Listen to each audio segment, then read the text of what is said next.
Көлбаев могу жерден уже оптом кеткен нерсени розница сатып атат да 4 сотоктон бөлүп. Ошондой нерсе болду да. Не соблюдается, закона нет у нас в Кыргызстане. Нету закона. У кого деньги, тот закон. Да. Понимаете смысл? И вот последняя надежда на вас, на эту журналистов, на эти, что все-таки обратят на нас внимание. Так, мындай кылайын. Алдырында фотограф мындай ачып билештер. 15 жылдан бeri очередте турам деп айыл өкмөттөн токтом алыптыр. Токтомунун баары мыйзамдуу. Мыйзамдуу документин бул. Бирок жер жок, токтом берип коюп атат. Садыр Нургожевич. Сиздин жаныңызга турап, ляппай, майли дей беришет, иштеки аткарылбайт. Канча кылмыш иш кылган. Начальник провода бердиңизби? Полностью канча иш алдыңыз да? Саламатсыздар, урматтуу көрөрмандар. Биз азыр Аламүдүн районуна караштуу Аламүдүн айыл өкмөтүндө турабыз. Бул жерде Чекиш ата менен Ленинский айыл өкмөтүнүн ортосунда кесилишкен. Чек араларында ушу талаштуу жерлер бар экен, бирок мындай кылып чек араларды тияктардан бери казыктар бүт кагылган. Мындайча айтканда бул жерлер сатылып кетти дегенди туюндуруп турат. Бирок өзүңүздөр көрүп атасыздар, бул жакта адамдар кадимкидей айыл чарба багытындагы өсүмдүктөрдү, ушул бир дыйканчылык иштерин жүргүзүп аткандыгын көрүп атасыздар. Аты жөнүңүздү? Майкамбаев Кайрат Оразбекович, Ленин айыл аймактын жергиликтүү кеңешинин депутаты. Окуя кандай болуп атат? Окуя деген бул контур 1354, 1352 үлүш жерлер, сугат жерлер. Ошолорду мыйзамсыз трансформация жок буякта, ген планы жок. Жол менен, коррупционный схема менен Көлбаев Найзабек деген бар, кошуна айыл өкмөтүнүн төрагасы да. Айыл өкмөт. Аламүдүн айыл өкмөтүнүн башчысы. Ким деген? Көлбаев. Көлбаев Найзабек деген сатып атат. Мурдакы глава Бекова, Кайыркул Сардарбековна, жана Драбницкий деген землеустроители. Биягы Көлбаев Найзабек главасы ошондой преступный сговор кылып, коррупционный схема кылып, момундай үлүш жерлерди, айдоо жерлерди сатканга аракет кылып атышат. Через посредник, конечно. Биякта посредник. Могу райондо мисалы Жомарт деген киши бар. Ошо могу жыл массивдин полностью иштеп, өзүнө өзү квартальный коюп койгон. Сатып атат, клиенттердин таап атат, Лалафода жүрөт объявлениялар. Могу участок мисалы $8000 сатылыптыр. Ушулбу? Эси бизде аудио, видео запистер бар. $8000 сатып алдым, эмне кыла аласың? Кантип сатып алдыңсы? Документсиз сатып алышат да. Бул жак азыр жөнөкөй расписка менен. Бул жагында айдоо иштери жүрүп атат. Айыл чарба багытындагы жер экендиги көрүнүп турат да. Турбаева карасаң, булнун деле берген. Карасаң, вот. Ошондо канча аралык мыйзамсыз курулуштар келип жүрүп атат? Гектарлап да. Буякта бир 30 гектардай бар. Муну көзөмөлдөп отурган прокуратура эмне реакция кылат? Прокуратура, экотехинспекция деген бар, РОВД бар, Аламүдүн районунун РОВДси, экотехинспекциясы, прокуратурасы, акимияты, аким баш болуп алып, эч бир движение жок, ноль реакция. Ротация менен жаңы келбедиби бир аким? Ротация менен келди, бирок иш жазабай атат. Ачык эле сөз. Биз аяга бир 5 жолу кайрылдык. Могу проблема боюнча 5 жолу. Көлбаев Найзабекти ротация кылбайт, аны отургузбайт экен. Ага РППлер ачылып, уголовный иштер ачылып, 1-2 айдан кийин жөлүп жок болот. За неимением состава преступления деп токтотуп коет, акча менен бүтүрүп коет. Сотто бир 20 иши бар. Сотто, Аламүдүн район сотунда. Ошолордо эле акча менен бүтүрүп коюшат, чыгып кетет. Кече эле мына бир жомурда камалган бул киши. Коррупция деп, подозрение коррупции деп. Замы Карипов деген бар. Дагы сотрудниктери, ответственный секретарь камалган. Бирок бир күндө эле чыгып кетишти кайра. Элестеткиле могу жерде 30 гектар, ар бир участок 5000 деп коелук. Ошондо канча $1 миллион болуп калат могу жерде. Негизи Биякта коррупционный схема канча $1 миллион. Жер мафиясы бүгүнкү күндө абдан өөрчүп баратат. Аламүдүн районунда Ленин айыл аймакта өзгөчө. Ооба. Анан эми бул айыл чарба багытындагы жерлер жер кодекс боюнча эч качан сатылганга бөлүнүп мындай бир участок болуп сатылганга эч кандай эч кимге укук берилбейт да. Албетте. Мыйзамда жазылып турат. үлүш жерлерди 5 гектардан майдалатса болбойт. Бөлгөнгө болбойт. 5 соттук, бир даже гектарга бөлсө болбойт. Анан бул деген сельхоз назначение. Целевой назначениеси башка. Канча жылдан бери очередте турасыз? Мына мен 15 жыл болду. 15 жылдан бери жылда күз жаз, кыш, күз жаз ушундай да. Жок. Ал жер жок. Жөн эле чуркап мына ушбу жер алабыз деп чеки шата чечилет деген Көлбаев беле ошо менен не кылып собрание кылып эме алган өзү да айткан биз ушунча беребиз силерге. Жок, ада жок. Карасак бүт сатылып атат. Мына монун баары сатылып атат. А биз мизам деп очерет менен турабыз, эчтеке жок. Эчтеке чечилбейт. Квартирант болуп жашап атышат. Үйгө батпай калды, честно, балдарыбыз, неберелерибиз делечи. Балдарыбызга батат. Неберелерибиз бири-бири менен мизамды күтүп отургуча буяк уже биздин балдар почему-то квартирант болуп жүрүш керек, а по очереди мы не можем получить то, что нам полагается. Почему законы не работают у нас? Почему? Почему биздин закон менен берилген жер мага жок, а буларга без закона бар? Биз бардыгына барганбыз. Биз, урматтуу көрөрмандар, бул жерде эч бир жасалма же кооздукту Жасалма жок, эмнесин жасалабыз? Мынакей. Реалдуу карапайым элдин бүгүнкү күндөгү жашап жаткан, көрүп аткан көйгөйлөрү. Мына ушуну биздин укуктук талаада эң бир жооптуу адам болуп аткан жолдош Курманкул Зулушев прокурор мырза мына көрүп атасыз. Бул жактагы көйгөйдү адамдар мыйзам менен 15 жыл, 17 жылдан бери күтүп отурат. Ал эми мынандай шулуундар, айыл чарба багытындагы жерлерди сатып аткандыгына канчалык реакция кыласыңар? Силердин баягы телевизордон, жогорку кеңештен биринчи номер, биринчи бул мыйзам деп кооз сүйлөп аткан сөзүңөрдүн чындыгы мына ушундай карапайым элдин жашоосунан билиниш керек. Мыйзам только биз үчүн иштейт да, башка. Мына ушундай адамдардын ишеними келет. Жок эле жогорку кеңештен бакылдай берип уже эл чарчап бүтүп турат сизден. Бала, мен орусча сөйлөп берейин. Коротко и ясно. Во-первых, идет нарушение закона, не соблюдается ни закон, ничего не соблюдается. Тут идет большая коррупция. Никто, руководящий Аламединского нашего органа, никто никакие меры не принимает. Куда только не обращались, куда только... та же Бекова у нас, бывшая эта глава ходит, тот же Кольбаев ходит. Смысл в том, что это пашневая земля. Незаконно, значит, незаконно передали Аламедину. Все доказано, все сделано, и никакие меры не принимают. У меня сын, например, 2005 года стоит в очереди. Живет до сих пор с семьей в городе, на квартире. Да, свыше 1000 человек у нас стоят в очереди. В данный момент список сдавали в Аламединский РОВД, говорят, потеряли. Ну, у нас есть дубликаты, это тут тяжелого нету. Не соблюдается, закона нет у нас в Кыргызстане. Нету закона. У кого деньги, тот закон. Да. Понимаете смысл? И вот последняя надежда на вас, на журналистов, на эти, что все-таки обратят на нас внимание. Значит, мы ищем, куда сажать, что выращивать. А тут пашневую землю, представляете, пашневую землю под строительство пустили. У меня тут 3 гектара земли, я обрабатываю. Я сейчас поливать не смогу, потому что они застроили, растительную систему закрыли, высушительные каналы все закрыли. И никто никаких мер. Вот сейчас новый глава пришел на нас. Была сессия, говорили, комиссию создали. Комиссия должна была прийти. Не ждали. Никто ничего не делает. Не деди Айлыкбек сиздерге? Должны были создать комиссию, прийти. Не пришли? Вот, должны были прийти и не пришли. В общем, знаете, нету закона. У нас в Кыргызстане, вот, во все услышания Кыргызстану говорю, нашему президенту Джапарову говорю, то, что он на бумаге пишет, это все чепуха.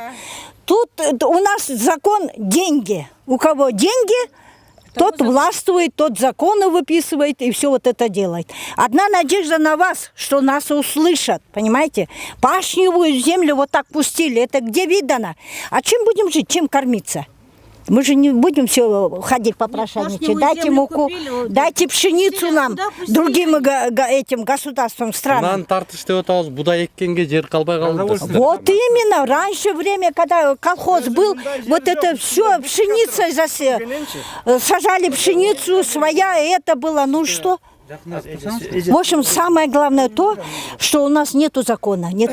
У кого деньги, тот закон. У меня сын, я же говорю, с 5-го года в очереди стоит. Уже ему 42 года. Где это видно? Мы коренные, мы соблюдаем закон, мы ждем. Идет моратория на землю, еще не отменили это мораторию. Откуда вот это? Как они построили? Вот. Ни Генеральная прокуратура, ни Аламедин, никто, ни сельсовет, ни Ленинский, никто не соблюдает. Это же не просто мы языком чешем, да? Это законно, все, бумажки, вот такая папка, все доказано, что идет нарушение за нарушением закона. И никто глав хозяйств, там, прокуратура или наш сельсовет, или вот этот Аламединский, они никакие меры не принимают. Вот потихонечку. Вот весной мы с дроном снимали, все делали. Вот тут провели канал, выкопали, чтобы они сюда не пошли. А теперь приезжаем вот. Канал вот здесь передвинули. Закрыли оросительные системы, осушительные эти, вода поднимается. Видите, у нас вот недавно вот сейчас у меня стерлось, вот эти 2 дома затопило внутри, все, вода была, они выкачивали эту воду. Здесь не положено, здесь нельзя, земля не позволяет здесь жилые дома строить, понимаете? Когда геодезисты изучали эту землю, мы тоже, когда получили в 96-м году, хотели расширить село, выйти сюда на поля. Но эти специалисты изучили, они сказали, не пойдет, потому что земля у нас близко, и как она глиняная, в движении она, понимаете? Вот эти камыши особенно. Я не знаю, вот сидят там, зарплату получают, мы налоги платим, вот это все наша вышка. Чего они зарплату получают? В общем, надо, чтобы довести до нашего президента, он пишет, подписывает, а толку никакого. Нету закона, нету, вот на весь мир я кричу, в Кыргызстане нету закона. У кого деньги, у кого коррупционер, вот эти и живут. Вроде бы всех поменяли. А мы ждем. Мы Мы соблюдаем закон, ждем. Я же говорю, застройка идет. Бардак-то до сих пор. Как творился, так и идет, короче. Для других не работает. сделали ротацию, поменяли одну главу на другого, да? А что толку? Еще хуже. Ну а этого нашего Аламединского, Кольбаев-то, закон жоқ. Это же наш землестроитель Андрей. Посадили, вытащили, он Ленинский сельсоветте жүрет, как Бул причем. деген кормушкамен снабжать этет да? Бияк кормушка да? Биздин жерлерибизди сатып. Последние вот эти земли наши, они сейчас скоро. Коррупционная схема. Эми мындай да, урматтуу мекендештер, сиздер ойлоп атасыздар да азыр бизди көрбөй атат, бизди укпай атат, бизди карабай атат депчи. Туура айтасыңдар. Биз бул кантип көрүнбөйт, мунун башында ошол чоңдор турат. Ошон үчүн сиздерге ушундай какшатып атат да. Ошон үчүн мына биз азыр же Лейлекте, же буягы Чаткал, же нары Чоңалайда турган жокпуз. Биз Борборго 15 километр жакын жерде турабыз. 5 километр. 5 километр. 5 километр. 5 километр. Бул Бишкектин жанында. Почти Бишкек. Бишкек шаары. Акыбал ушундай. Эми Очередьте турасың. Могу жерим меники. Могуч, артта. Анан мына азыр новострой күчүмө казыктар чөптүр. Мен кайдан суу алам билбейм эми. кайсы жер сиздикилер? Мына. Айдоо же. Айдоо тети. Айдал ти жүгөр өскөн. Ооба. Мына азыр мына казыктарга алат. Суу каяктан кетет сизге? Эми кайдан алам? Билбейм. Үйлөр чыкканса суу жогортон кешек, бычкадан. Сизге суу барбайбы бүгүн? Эми үйлөр суу барбайт да, кантпай алып өтөм. Ушундай проблема. Грунтовые воды аябай эме низкие да. Например, азыр мына бияк канча 3 арык болчу да, центральный арыктар, Бирөө тети бирөө башынан тиги ортодон чыкчы, анан бияктан да арык кетчи, нар жактан да арык кетчи. Азыр мына үйлөр салынып калды, эми как поливаться бул? Өткөндө мына жаан болду. Жаңы участоктор бөлүнүп аткан тура. Азыр булар Вот только весной дрон менен снимали, эметти токтоткула. Азыр если, например, суу жиберсе арык менен кайра, например, вдруг суу жиберсе анда мына үйлөрдүн эмелери кайра эле суунун астына калат. Фундамент чөгөт, короче. Ошондой болот да. Тракторун алар. Арык казбайм дейт. Мисалы, моундай үйлөрчү. Атыш болот мындай. Үйлөрсө кантип алабыз? Жаңы казыктар алып, дашып атыр үйлөр. Что была, я не поняла, ночью что ли строим? Это же мы были.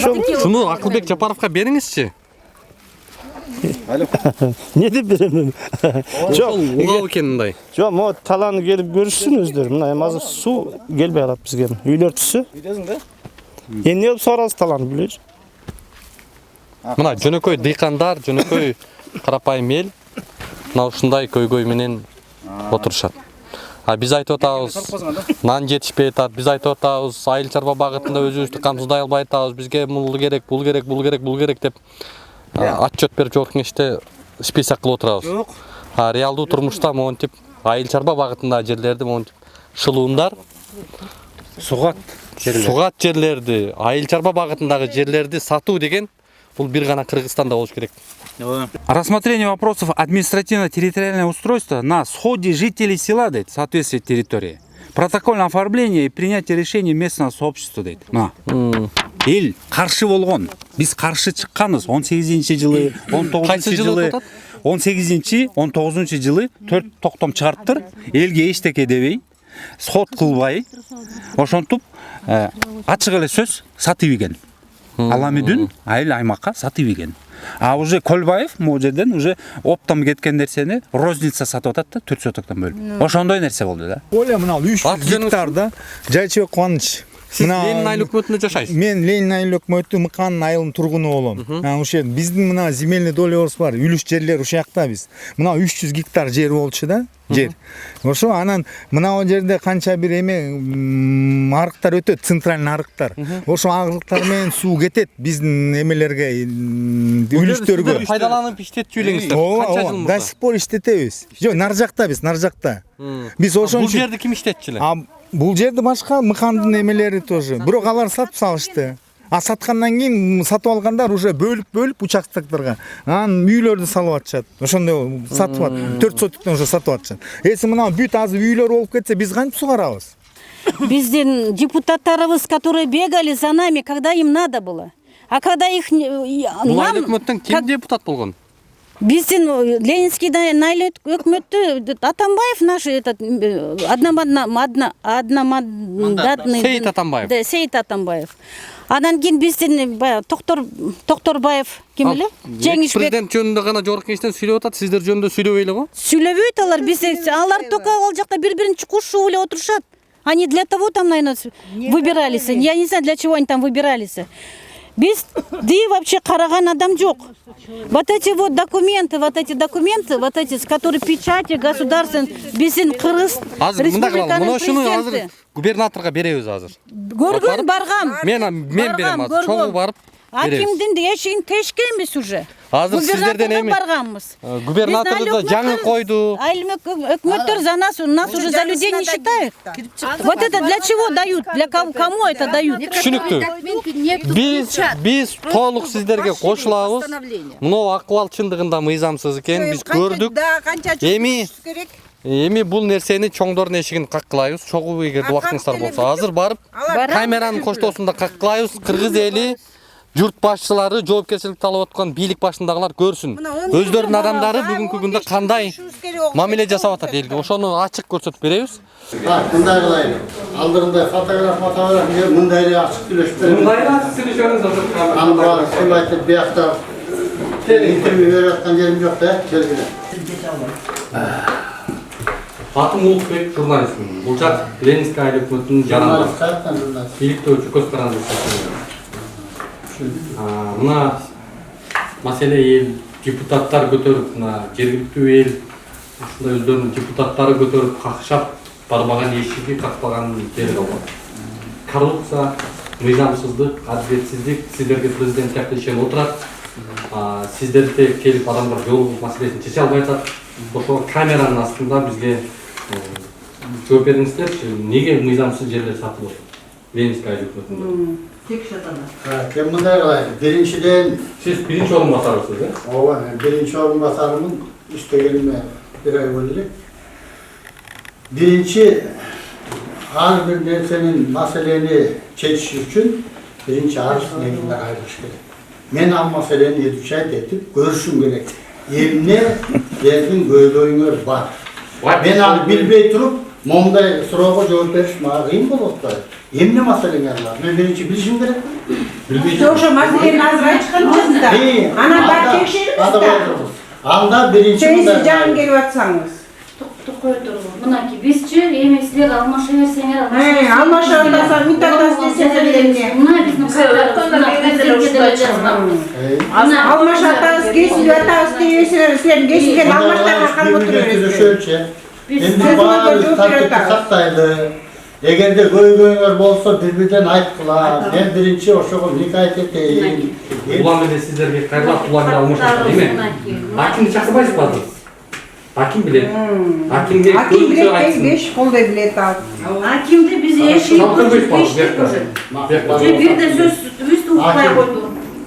Uğat meyli de sap sipap cüneyt koyuyor. Ne oldu? Başka söz hukukaya. Ay sayılır kuruldarısız. Leninski. Lenski satılıp büttü. Sen ordular almaşı. Ayıldı jakşı bilen. Lenski ayağıma bir. Мы здесь собрались не просто жители, земледольщики, мы налогоплательщики. Вы получаете зарплату от наших налогов, вы ничего не производите, не работаете. Ваша задача вот это все контролировать и вести работу, чтобы народ спокойно жил, сеял, пахал, продовольственные программы, чтобы людей накормить. Вот это поле, Баке, там огромное поле, можно было несколько тысяч человек накормить. У нас, сами прекрасно знаете, граница Казахстан, Жапкалса, мы здесь с голоду вымрем. У нас нету ни муки, ни масла, иштеки жоқ. Только туалетную бумагу выпускаем. Ben sizge aytып atpayım. Hakimden aytkanı boyunca ayırda uголовный дело қозғалған. Жоқ, Уголовный дело хорошо, қозғалған. ал тура, қозғалды, Баке, бюро, салып отпай одан, ана қозғой бергіле, сколько вам влезет. Hukuk tevelengen nerse деп есептеледі. Салып атса. Мен айыл өкметіне айттым. Губернатордың биринчи орун басары катары турасыз. Bir hakim gelip sizin aldığınızga отчет бергенге, же bir айыл өкмөтү келип сизге жооп бергенге батынбай атат, мындай четтен укпай атат, сизди укпай атат. Губернатордун биринчи орун басары чакырса келбей атат. Эми ушундай акыбалда азыр бизге госрегистрди чакырып, ушул жактагы айыл өкмөтүнүн башчыларын чакырып, акимди чакырып, маселени коюп, убактысын коюп кылбайт билеңиздер мындай. Сизди тааныйм, билем сыртынан. Мен сизге мындай деп жооп берейин.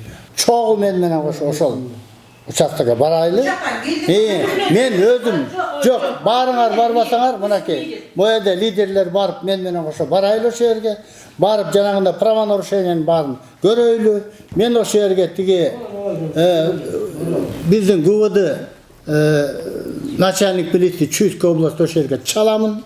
Представительлерин алып келсин, барып токтотура давайт. Буга чейин көрдүңүз беле? Көрдүм. Эмнеге салып атышат? Буга чейин көргөн эмесмин, азыр көрүп атам. Көрсөттүк фундаменттерде. Ошол жакта айдоо турат да, айдоо.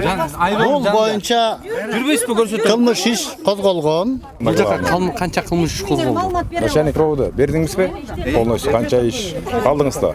Жок, эми көрүп атасыздар да бул жакта кылмыш. Биз көрүп атабыз. Эми берде мындай сизге начальник ровода. Кийинки кадамдар эмне болот? Кийинки кадамдардын баары мыйзам чегинде бүтүү чечилет. Губернатордун орун басары бул жерде бар. Азыр госрегистрдин немелери келет. Ошолордун баары азыр кетирип, жарандарга түшүндүрүштөрүн түшүндүрүп, баарына берет. Ошонун негизинде анан иш кылат. Бир суроо берип коеюн. Майкамбаев Кайрат Оразбекович депутат болом. Мыканын тургуну болом мен.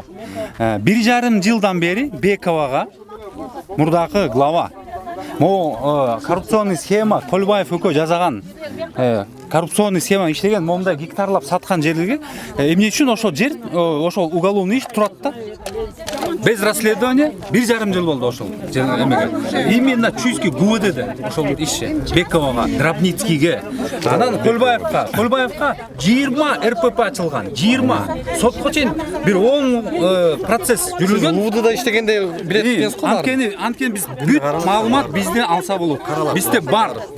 Каралып атат, бирок мындай да. 2 ай каралат, РПП ачылат, анан жабылат. Нет состава преступления деп коесуңар. Ошондой акталып атышат.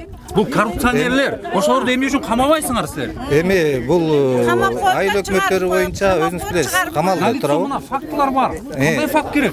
Фактылар жок деп атпайсыңар силер. Сиз дагы сүйлөгөндөн кийин преступление жок деп эле. Азыр угалы эми. Эми жооптуңуз сиздикин деп угуп атпайсызбы? Камалган жок деп эми бул иш боюнча иш ачылып, статьялары, беренелер боюнча көп беренелер бар алар жерде. Ал беренелер боюнча да мен айта албайм, силерге өзүнчө жооп кагаз түрүндө жооп бере алабыз. Бул боюнча БК боюнча да иш жүрүп атат бизде. Бар боюнча.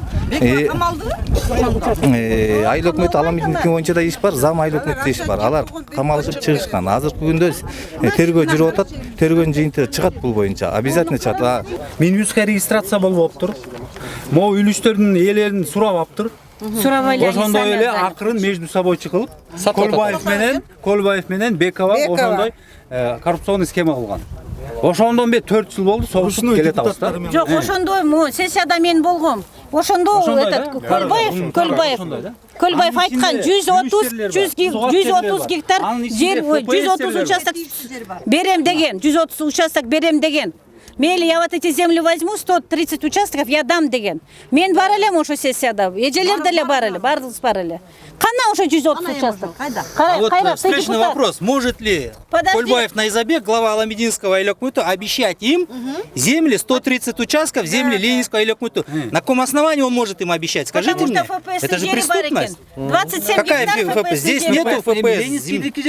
Даже если ФПС это ленинские, это государственные земли. Она здесь и находится. Как может глава Аламединского айыл өкмөтү государственные земли, территориально принадлежащие Ленинскому айыл өкмөтү, обещать? Вот она говорит, лично встречались, он обещал 130 участков. 130 участков. Вот объясните мне, пожалуйста, каким образом он может это распродавать им? Мы жители Ленинского айыл өкмөтү. Мы ниоткуда не приехали, ниоткуда не прилетели. Мага эми сөз бергенден кийин дакан суккул, анан кийин сурооңорду бергиле. Мына ошон үчүн кече күнү тиги совет өтүптүр, Совет безопасности Аламин районунда. Ошо жака Аламин районунун акиминин буйругунун негизинде комиссия түзүлүп, бүт айыл өкмөттөрдү эмени нарушение болуп аткан баарын толтура комиссия түзүлдү. Жыйынтыгы жок ал акимдин комиссиясы. Мынакей эми ошол земельный комиссиянын төрагасы Бакыт Нурбекович. Азыр бул дагы өзүнүн комиссиянын кортусун чыгарат. Анан силерге жообун жакшынакай кылып. Качан чыгарат? Айтпайсыз, сурабайсыз, качан чыгарат экенсиз? Кое туруңуз. Эми бүгүнкү жыйынтык чыгарсак, мынакей айыл өкмөтү менен сүйлөштүк. Тетиги жолдордун баарын торушат. Башка бияка строй материал алып беринбесин деп ушундай чечимге келип атабыз. Жанагындай участокторду сатып аткан кишилерге чара көргүлө деп атабыз. Анын баардыгы тең буюрса чечилет. Силердин участоңор боюнча баягы биз канча жылдан бери участок алылекпиз десе, арысыңар бар болсо, мынакей. Арысыбыз бар. Айыл өкмөтүнө кайрыласыңар. Айылда земельный комиссия бар. Ошо земельный комиссиянын чечими кандай чыкса, ошондой болот. Токтой туруңуз, эми айыл өкмөтүбүз. Жакка келип коесузбу? Тиги. Биз канча жолу кайрылдык. Канча жолу кайрылдык. Наргиза бар эле, ага кайрылдык. Эже, неме? Сначала кайрып көрсү. Аны айтпай эле коелучу. Неме дейт? Эмнеле? Карта жок дешет. Карта жок дешет. Элементарный айылдын картасы жок. А что тогда говорить? Каяктан жер берет бизге? Ошону бизге айтып берет. Азыр деген мынакей жанакы карта деген действительно жок экен. Генплан деген, гимпраземге мисалы деген биз зага заявка бердик. Гимпраземден азыр бүт картаны чыгартабыз. Андан кийин мына өткөндө көчө сессияга ачтыңар го. Мына сессияга мен ошо мен сенин өлкө вопрос менен кайрылдым депутаттарга туурабы? Мына өзүңөр деле уктуңар кандай болот депчи. Эми жер болот. Жылдан бери карта жок айылдачы. Ладно, если был бы карта жок. Элементарный карта жок. Ленинский 3-4 жылдан бери кайркүл камалды, ошону камалды эмес, неме болду. Мындайда саламатсыңар биринчиден. Анан мындай генплан деген бул населенный пункт эле да. Айылдын чегинде гана генплан жазылат. Анан бул жерлерчи сиздер талашып чабышып аткан жерлер булар деген сельхоз жерлер да. Сельхоз жерлерге генплан жазалбайт. Ошондой эле көрсөтүлөт да. Архитектура уруксат бердиңиздерби ушуларга? Эми бу жерде бул эле эмес, бул жердин баарынын уруксаты жок да азырчы. Эмнеге карап отурасыздар сиздер? Эмнени карашыбыз керек? Архитектура караш керек да. Урматтуу Садыр Нуркожоевич, мына сиздин политикаңыз бизге жагат. Биз мына бул жерде жөнөкөй адамдарбыз, мына дыйканбыз. Үлүш жерлерибиз бар, орусча айтканда земледольщики. Ушул жерин баарын иштетебиз. Ушул сонун жер, орусча айтканда мына чернозем. Эми болсо кандай болуп атат? Сиз айткансыз, мына чогуу күрөшсө коррупцияны жеңебиз деп. Дыйкан, мына кетмен чапкан дыйкандан баштап, айыл өкмөтү, аким, губернатор, президент баарыбыз чогулсак жеңебиз деп. А эмне болуп атат на самом деле? Биз эле дыйкандар чуркап жүрөбүз. Тияка, бияка милицияны чакырып келебиз, эч ким көңүл бурбайт. Аким канча кирип чыкты, губернатор баарына, кечиресиз, всем орусча айтканда наплевать просто. Что вы сказали, какие законы, сиздин жаныңызга турап, ляппай, майли деп беришет, эчтеке аткарылбайт. Мунун баары, мына, пожалуйста, застройка, видео бар. Мына фундамент бир жума мурун жөн эле траншея болчу, касып аткан. Пожалуйста, мына килдеген фундамент турат уже. Ушунун баарын токтотуш керек. Уважаемый Садыр Нуркожоевич, мы вас очень просим, у нас больше надежды нету ни на кого. На одного Аллаха только надеемся и на вас. Ушу беспределды токтотуш керек. Это у нас благородная, благодатная земля. Во время Советского Союза колхоз Ленина именно на этих землях делал миллионы. Был передовым колхозом-миллионером. Что теперь эта новостройка делает? Вот отсюда вот начинается поливная система, ирригационная система. Именно БЧК находится здесь. Мы внизу, мы не можем воду получать, раз. Здесь идет дренажная система. Они на вот этих осушительных колодцах туалеты поставили. Вот, пожалуйста, центральная канализация. Извините, но они туда в туалет ходят. Наша система вон там внизу забилась. У нас уже вода, уровень, мы вам даже потом покажем. Уровень воды поднимается, все, обрабатывать не можем, зарастает камышом. Потому что был састык жерда. Это болотистая местность. Шу Генен Сары деген казактын батырын ушул жерден талкалашкан. Ушу саска киргизип туруп. Колхоз осушил это все. Вот здесь пруды были, вот здесь болота были. Ушунун баарын тигине көрдүңүзбү? Дыйкандар иштеп атат. Нам нужна гарантия, нам нужна защита. И мы должны быть уверены, что эти земли мы сможем обрабатывать, потому что земля – это не женщина. Ее обманешь, она не родит. Ее надо чернозем завозить, навоз завозить, подготавливать. А если вот, пожалуйста, вот наши участки, а вот здесь вот стройка идет, где гарантия, что ее завтра у меня не отберут и не застроят? Я не буду в нее вкладывать. Вы же сказали, каждый квадратный метр должен быть застроен. Вот, пожалуйста, гектарами застраивать. Не застроен, извините, должны пахать и сеять. А у нас что делается? Застраивают это все. Извините. Ну, вот такие вот дела. Просим, пожалуйста, вот мына ел турат, это только часть, активисты не стали всех поднимать, все село. Ушундай болуп атат да? Рахмат. Можно я скажу? Урматтуу биздин президентибиз, наш президент, которому верим. Вот нам дают такие, дали, нет такое постановление, где этой земли нигде нету. То есть земля есть, но она, оказывается, не к айыл өкмөтү не относится. Дали вот такие постановления, у всех подписи, все есть, чертеж есть, все есть. А земли нам нету. Нам, вот, жителям села Ленинского, которые живем уже в очереди, стоим по 15 лет и больше, нету нам земли. А вот здесь вот просто так дают земли. Просто так дают. И ходили к Акиму, ходили к губернатору, и вам письмо писали в администрацию, и в администрации есть куратор Козубаев, и к нему обращались. Уже 2 года мы с этими документами везде ходим. На нас, честное слово, мы никому не нужны. Вот вы пишете эти законы, что вот не будем застраивать. Везде застраивают, а нам ничего нету. Нам, жителям этого айыл өкмөтү. Мы не знаем, кому уже обращаться. Урматтуу президент, мамлекет менен ушул канча жарандардын налогунун эсебинен ушундай чиновниктерди багып отурабыз да. Эмне кереги бар анда, эгерде адамдар ушул үмүтүн үзүп алардан Для кого маселесин законы чече пишутся? албагандан кийин эмне үчүн биз аларды багып отурабыз? чындык да. Они сами нарушают закон. Нет, для кого это законы пишутся? Для кого вот эти законы пишутся? А на самом деле нет уже закона, получается. Мына ушул жерден ушул эжебиз 15 жылдан бери очередте турам деп айыл өкмөттөн токтом алыптыр. Токтомунун баары мыйзамдуу. Мыйзамдуу документ бул. Бирок жер жок, токтом берип коюп атат. Бул эмне деген сөз да? Жер жок, токтом берип атат. Жердин ээси катары токтом кылып берип атат. А өзү мына сатып атат биякта жерлердичи. Как могут налево-направо. То, что вы там меняете өкмөттөрдү, одни покушают, другие приходят кушать. Эгерде басып алган болсо, мамлекеттик бийлик ошол электр энергияны алып келип официалдуу бул жака коюп, столбаларды тартып, мындайча айтканда, мамлекеттик масштабта ошол чиновниктердин уурулугунун айынан ушундай адамдарга сатып жиберип жерди, андан кийин ел булар жок, булар басып алды, басып алгандар үчүн анан биз аны мынтик тигинтик деп шылтоолорду айтып атышат. Негизги күнөөнү элге коюп, бирок эл жөнөкөй эле жарандар кадимкидей эле акчага сатып алып, бүгүнкү күндө кыйналып, анын азабын тартып аткан жагдай экен.